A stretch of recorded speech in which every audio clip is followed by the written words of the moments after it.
Hey friends, this here is one of the most detailed drawings I've ever done for an illustration, and I wanted to share the process of how I painted these.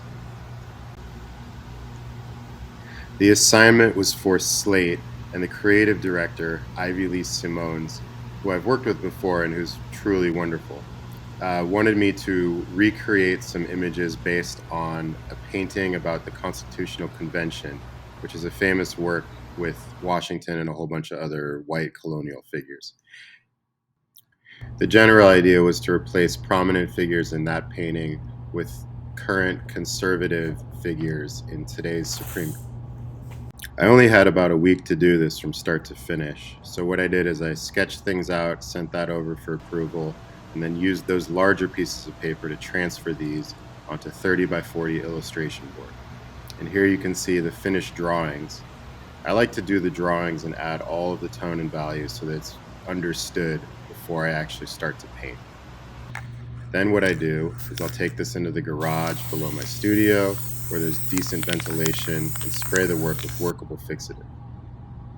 Next, I map out all the colors I'm going to use, and I'm trying to keep the colors simple in both pieces so that I can again get through this a little bit quicker. And now I have about 4 days to paint everything from start to finish. One thing that helps as a way of simplifying this drawing, even though it's incredibly complex, is that both of these paintings are going to have pretty similar backdrop tone, and most of the other colors are going to be similar. Essentially, one version of this painting is going to be a bit more calm, a bit more together, a bit more civilized, and by the end, we'll have a second painting which has chaos. It has protestors, it has a smoke bomb, it has a lot of things that add more color and more movement to the piece. But at this point, I'm just laying out colors that are going to end up in both paintings, regardless of the context or narrative. Now, the other thing that I'm trying to think about as I'm painting is the sequence that the colors go down. So I know that that first color I laid down is going to end up being some of the flesh tone colors in the very background figures, because again, as a time saver for this, I want to keep sort of a simplified outlook despite the fact that things are complicated. So that means using colors in multiple places and really thinking about how some of the color for the line can be used in other dark areas. And I'm also continually referring back to that simple color composition that I had laid out in Photoshop, which, by the way, I don't know how to do anything digitally. But I do know how to do those little color comps just using simplified colors that I sort of draft ahead of time. So I know that no matter what on these pieces, I'm going to try to stick to this purple, red, maroon, lilac kind of motif. So now on the riot piece here, this one's a little more fun because I get to add things like this Molotov cocktail, some of that yellow smoke in the foreground, some reflection, and this dude's sunglasses right here. And as I'm painting this, I'm really trying to work on everything simultaneously.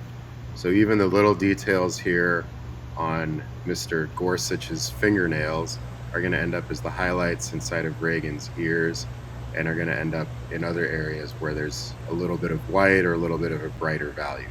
And that works, again, as a way to simplify things, but also a way to kind of bind everything together and make sure it seems cohesive. Here's a little bit of a yellow reflection. I forget this guy's name. There's a little bit of a yellow reflection right there, bouncing off from the clouds. Broken glass, a little bit of detail on Clarence's glasses and hair right there. That was kind of fun to add the wig blowing off. There's a lot of little details in this that were just kind of fun to focus on, despite whatever hour I had been working on this consecutively or what hour of the evening I was trying to wrap things up. And as we near the end here, we're using the tiny brush and just doing details kind of trickling all over the place. Here you can see them side by side, pretty close to being done. adding in some final touches. And once it's finally wrapped up, we sign things, make sure we're all complete, and then peel off the tape. Those nice crisp edges aren't totally necessary because I'm going to end up photographing this anyways before I send it off, and then cropping it and doing color correction in Photoshop. But this feels very rewarding, and it kind of tells me, for at least my purposes, that things are complete. So here's the first one. Here's the second, more chaotic scene. And here's how things finally wrapped up. How originalism ate the law. So again, this was for Slate, and this was for a 7-part series by Dahlia Litwick, and it was a ton of fun to work on. Thanks for watching.